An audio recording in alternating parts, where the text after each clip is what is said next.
Coffee with Kanmani. Coffee குடிச்சிக்கிட்டே இந்த கதையை கேளுங்க, நல்லாயிருக்கும். வாங்க கதைக்குள்ளே போகலாம். கரைகின்ற காகங்களின் இரைச்சல்கள் தொடர்ந்ததால் கனவில் மிதந்து உறக்கத்தில் கிடந்த நான் கண் விழித்தேன். மார்கழி மாதத்து காலை வேலை என்பதால் குளிர்ந்த காற்று என் உடலை தழுவி எழவிடாமல் இறுக்கி போர்த்தி மீண்டும் படுக்கச் செய்தது. போர்வை அணைப்பில் கிடந்த என்னை நேரம் நில்கிறதே, எழு என்று ஜன்னல் வழியே உள்ளே வந்தது சூரிய ஒளி. எழுந்து உட்கார்ந்தேன். வழக்கம் போல் கண் விழித்ததும் செல்ஃபின் மீது இருந்த அம்மாவின் புகைப்படத்தை பார்த்தேன். என்றுமே தோன்றாத சில நினைவுகள் இன்று என் எண்ணத்திரையில் ஓட ஆரம்பித்தன. என்னை வந்து 2 ஆண்டு முடிந்து விட்டது. ஒவ்வொரு அலுவலகமாக ஏறி இறங்கியதுதான் மிச்சம். வேலை கிடைத்த பாடில்லை. இன்டர்வியூவுக்கு சென்று தேர்ச்சி பெறும் போதெல்லாம் அவர்கள் கேட்கும் பணத்தை கொடுக்க இயலாமல் தவித்து கிடைத்த கனியை சுவைக்க முடியாமல் இழப்பேன். ஊரில் உள்ள அம்மா களை வெட்டினால்தான் கஞ்சி. அவர்கள் வயிற்றை நிரப்பும். அம்மாவிற்கு துணையாய் இருப்பது அக்காவும் தங்கையும் தான். அப்பா சிறு வயதில் இயற்கை எய்துவிட்டார். உறவினர்களால் பல துன்பங்கள் நேர்ந்த போதிலும் ஒரு நொடியும் சோர்ந்திடாமல் எங்கள் மூவரையும் வளர்த்த அம்மா அக்காவை துணையாய் வைத்து கொண்டு என்னை டிகிரி படிக்க வைத்து விட்டார்கள். தங்கை மட்டும் கிராம பள்ளியிலே 10ஆம் வகுப்பு படித்து கொண்டிருக்கிறாள். என்னை விட அக்காவுக்கு 2 வயதுதான் அதிகம். அம்மா மீது நான் வைத்த அன்பை போலவே அக்கா என் மீது அன்பு செலுத்துவாள். அம்மாவுக்கு என் மீது அக்கறை இருந்தாலும் என் படிப்பின் மீது மிகுந்த அக்கறை காட்டியது என் அக்காதான். அதிகாலை 5 மணிக்கே படிக்கச் சொல்லி தினமும் எழுப்புவாள் அக்கா. சில தினங்களில் எழுந்தரிக்காமல் கவிழ்ந்து படுக்கும் போதெல்லாம் தண்ணீரை எடுத்து வந்து மேலே தெளிப்பாள். நான் கோபப்பட்டு தலையணையை எடுத்துக்கொண்டு அக்காவை அடிக்க ஓடுவேன். ஆட்டுக்கொட்டிலில் குப்பைகளை கூட்டிக் கொண்டிருக்கும் அம்மாவிடம் ஓடிப்போய், அம்மா அம்மா தம்பி அடிக்க வரான் என்பாள். எடுத்து ஓடிய தலையணையோடு அம்மா முன் நிற்பேன். குனிந்து பெருக்கி கொண்டிருக்கும் அம்மா நிமிர்ந்து, என்னடா காலையிலேயே உங்க சண்டையை ஆரம்பிச்சிட்டீங்களா? போய் படிக்கிற வேலையை பார், போடா என்று அதட்டுவார்கள். என் மீது குற்றமே இருந்தாலும் ஒருபோதும் என்னை கை நீட்டி அடிக்க மாட்டார்கள். மிரட்டுவதோடு சரி. காரணம், சாய்ந்து கிடக்கும் நம் குடும்பத்தை தூக்கி நிறுத்த போறேன் நிலைத்தோனே நீதாண்டா என்று என்னிடம் அடிக்கடி சொல்லி என் மீது உள்ள நம்பிக்கையை சிறு வயதிலேயே வெளிப்படுத்துவார்கள். மேலும் படிக்க எனக்கு ஆசை இருந்தாலும் 30 வயதை தொட இருக்கும் அக்காவை பார்க்கும் போதெல்லாம் ஏதேனும் வேலை தேடி அக்காவை கரை சேர்ப்பதுதான் சரி என்று எனக்கு பட்டது. வேலை தேடுவதற்காக சென்னைக்கு புறப்படும் போது கூட வீட்டில் இருந்த 6 ஆடுகளில் 3 ஆட்டை விட்டுத்தான் 1000 ரூபாய் கொடுத்து அனுப்பினார்கள். என்னோடு படித்த ரகுவின் மாமா மூலமாகத்தான் சென்னை ராயப்பேட்டையில் உள்ள ஒரு வீட்டு மொட்டை மாடி ஓலை குடிசையில்தான் 250 ரூபாய் வாடகையில் தங்கினேன். நல்ல வேலை கிடைக்கும் வரை தினச்சாப்பாட்டுக்கும் மாத வீட்டு வாடகைக்கும் பணம் வேண்டுமே என்று சிந்தித்த போதுதான் நண்பன் ரகுவின் மாமா வேலை செய்த அப்பள கம்பெனியில் 1000 ரூபாய் சம்பளத்தில் வேலை கிடைத்தது. மதியம் வரை படித்த படிப்புக்குண்டான வேலை தேடுவேன். மதியத்திற்கு மேலே அப்பள கம்பெனி சொல்லும் கடைகளிலெல்லாம் மிதிவண்டியில் சென்று அப்பளம் போட்டுவிட்டு வருவேன். பிறகு அதற்குண்டான பணத்தையும் வாங்கி வந்து கொடுப்பேன். இந்த வேலை மூலமாக கிடைக்கும் 1000 ரூபாய் சம்பளத்தை வாங்கி அரை வாடகை சாப்பாட்டு செலவு போக மீதி 250 ரூபாய் அல்லது 300 ரூபாய்னு அம்மாவிற்கு அனுப்புவேன். இப்படி மனத்திரையில் ஓடிய காலத்தை எண்ணியே எழுந்தேன். இன்னைக்கு எந்த அலுவலகத்திற்கு வேலைக்கு தேடி போறது? மதியத்திற்கு மேலே மணி ஸ்டோர், சண்முக ஸ்டோர், அண்ணாச்சி கடை போன்ற 3 கடையிலேயும் 2 வாரமாக வசூல் பண்ணாம இருக்கும். நேற்றே அப்பள கம்பெனி ஓனர், என்ன தம்பி இன்னும் 3 ஸ்டோர் செய்யும் பணம் வசூல் பண்ணாம இருக்க என்று கேட்டார். இன்னைக்கு கண்டிப்பா அந்த கடைகளில் வசூல் பண்ண வேண்டும் என்று நினைத்து கொண்டே அரை கதவை திறந்தேன். சூரிய ஒளி கண்களை கூசியது. கண்களை துடைத்து கொண்டே மொட்டை மாடியில் இருந்து தெருவை நோக்கினேன். அக்கம் பக்கம் உள்ளவர்கள் எல்லாம் பக்கத்து வீட்டு வாசலில் கூட்டமாக நின்றிருந்தார்கள். அனைவர் முகத்திலும் ஏதோ ஒரு வித சோகம் தெரிந்தது. ஒன்றுமே புரியாமல் நின்ற என்னை பார்த்த எதிர்வீட்டு சுந்தர், இப்பத்தான் எழுந்தியா உதயா என்று கேட்டான். பதில் பேச தயங்கிய நான் ஆமாம் என்பது போல் தலையை மட்டும் அசைத்தேன். என் மௌன தவிப்பை புரிந்து கொண்ட சுந்தர், விடியற்காலையில் வேலு அப்பா மரணடைப்பால் செத்துட்டாரு என்று சொன்னான். என்னது, வேலு அப்பாவா என்று அதிர்ந்தேன்.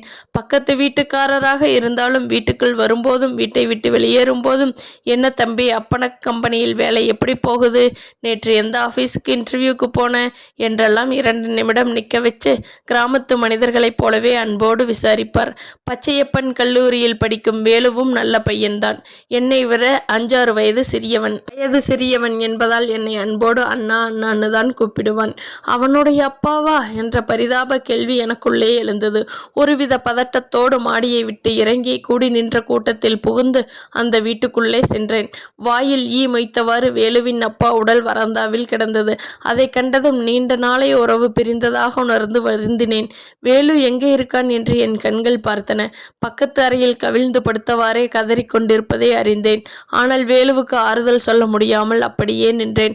சோகம் நிறைந்த அந்த வீட்டில் வந்து நின்று வேடிக்கை பார்த்தவர்கள் எல்லாம் ஆளாளுக்கு ஒன்று பேசிக்கொண்டிருந்தார்கள். நல்லாத்தானே இருந்தாரு கற்பகம்? ஆமாக்கா, நேற்று சாயந்தாலம் நான் மார்க்கெட்டுக்கு போயிட்டு இருக்கும்போது எதிர்த்தாப்புல சைக்கிளில் நல்லாத்தான் வந்துட்டு இருந்தார். என்ன பண்றது, அவர் விதி அவ்வளவுதான். இதையெல்லாம் கேட்டவாறு நின்று நான் எனக்குள்ளே எரிந்து கொண்டிருந்த சோகத்தை அதிகரிக்க வெளியேறுவதுதான் சரி என்று எண்ணி தெருவாசலை நோக்கி திரும்பினேன். என் கால் சந்தில் புகுந்து வேலு இருக்கும் அறைக்குள்ளே ஓடிய அந்த வெள்ளை நாய்க்குட்டியை கண்டு சற்று நின்றேன். அந்த நாய்க்குட்டி வேலுவை முகத்தை முகர்ந்து பார்த்து கொண்டு ஓலமிட்டு வேலுவை சுற்றி வந்தது. அதை பார்த்ததும் எனக்குள்ளே ஆச்சரியமாக இருந்தது.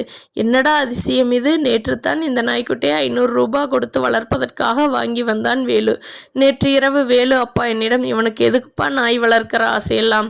இதெல்லாம் பணக்காரங்க வீட்டில் தான் வளர்ப்பாங்க, நமக்கு தேவையா இந்த வேலையெல்லாம் என்றபோது, பரவாயில்ல விடுங்க, என்ன பண்ணுறது, இதெல்லாம் அவனுக்கா தெரியணும் என்ற அவரது நியாயமான கோபத்திற்கு நான் தடை போட்டது நினைவு வந்தது. ஒரே நாள் தான் அந்த நாய்க்குட்டிக்கு பால் வார்த்தான் வேலு. அதுக்குள்ள வேலு மேல் மீது பற்று வைத்திருக்கே. 6 அறிவு படித்த சில மனிதர்களை விட 5 அறிவு படைத்த இது போன்ற நாய்களே உயர்ந்ததென்று பற்றது எனக்கு. அந்த நாய்க்குட்டியை தொட்டுக்க வேண்டும் என்ற எண்ணம் எனக்குள்ள மலர அந்த நாய்க்குட்டியை நோக்கி ஒரு அடி எடுத்து வைத்தேன். மறு அடி எடுத்து வைக்கும் முன்னே, நேற்று தான் அந்த பையன் இந்த நாய்க்குட்டியை வாங்கி வந்தான். இந்த நாய்க்குட்டி வந்த நேரமோ என்னமோ தெரியல, இவருக்கு மாரடைப்பு வந்துட்டு இருக்கு என்று எதிர்வீட்டு சுந்தர் அம்மா சொல்ல, நீங்க சொன்னது சரிதான் சுந்தரம்மா, நான் அப்பவே நினைச்சேன் இந்த நாய்க்குட்டி வந்த நேரம்தான் சரியில்லைன்னு என்றது 3வது வீட்டு பிரபு அம்மா. துக்கம் விசாரிக்க வந்தவரெல்லாம் மாறி மாறி அந்த நாய்க்குட்டி மீது பழி போடுவதை பார்க்கும்போது எனக்கு கோபமாக வந்தது. பிழைக்கு வந்த ஊரு வாடகை வீடு என்று எண்ணும்போது இந்த கோபம் தணிந்தது.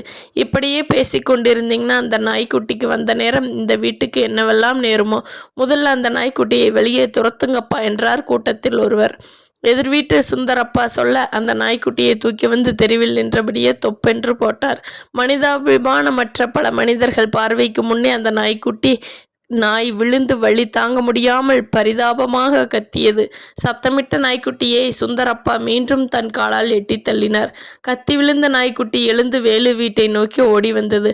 அங்கு கூடியிருந்த அனைவருமே வீட்டுக்குள் நுழையாமல் அந்த குட்டி நாயை தடுக்க நான் மட்டும் தனித்து அந்த நாய்க்குட்டியை தூக்கி கொண்டு மாடி மீது இருக்கும் என் ஓலை குடிசை வசந்த மாளிகையை நோக்கி நடந்தேன். இதை கண்ட நான் வசிக்கும் வீட்டுக்கு சொந்தக்காரர், தம்பி, அந்த நாய்க்குட்டியை வெளியே விட்டு வந்தா நீ இங்கே இருக்கலாம், இல்லை இன்னைக்கே இப்பவே வீட்டை காலி பண்ணிக்க என்றார். அவர் சொல்லுக்கு மறுசொல் சொல்லாமல் சற்று நின்று சிந்தித்தேன். நல்ல சம்பளத்துக்குண்டான வேலை கிடைக்கும் வரை இது போன்ற குறைந்த வாடகையில் தானே இருக்கணும், வேறு எங்கு இது போன்ற வாடகை கிடைக்கும் என்று என் உள் மனசு சொல்ல, இடது கையில் அணைத்து பிடித்து கொண்டிருந்த நாய்க்குட்டியை ஒரு முறை பார்த்தேன். உடனே உள் மனக்கட்டளையை தூக்கி எறிந்துவிட்டு என் ஓலை குடிசைக்குள்ளே நுழைந்தேன். சிறிது நேரத்தில் துணிகளால் நிரம்பிய பெட்டியை சுமந்து கொண்டு மாடிப்படிகளில் இறங்கினேன். இங்கே உதயா யாரு என்று ஒரு குரல் என் காதில் விழ தெருவை நோக்கினேன். தபால்காரர் நின்றிருந்தார்.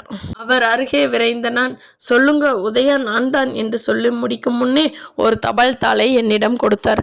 அங்கு நின்றிருந்தவர்கள் எல்லாம் என்னையே ஒரு மாதிரியாக பார்க்க, வலது கையில் இருந்த பெட்டியை கீழே வைத்துவிட்டு இடது கையில் நாய்க்குட்டியை அணைத்தவாறே அந்த தபாலை பிரித்து படித்த கணமே உள்ளம் மகிழ்ந்து முகம் மலர்ந்தேன். சென்ற மாதம் இன்டர்வியூவுக்கு சென்ற அலுவலகத்திலிருந்து 8000 ரூபாய் சம்பளத்துக்கு அப்பாயின்மெண்ட் ஆர்டர் தான் அது. பக்கத்து வீட்டில் உள்ளவர்கள் எல்லாம் நாய்க்குட்டி வந்த நேரம்தான் வேலு அப்பாவிற்கு மாரடைப்பு வந்தது என்றனர். ஆனால் உதயாவிற்கோ நாய்க்குட்டி வந்த நேரம்தான் வேலை கிடைத்து நல்ல சம்பளத்தில் வேலைக்கு சேர்ந்து விட்டான். முற்றும்.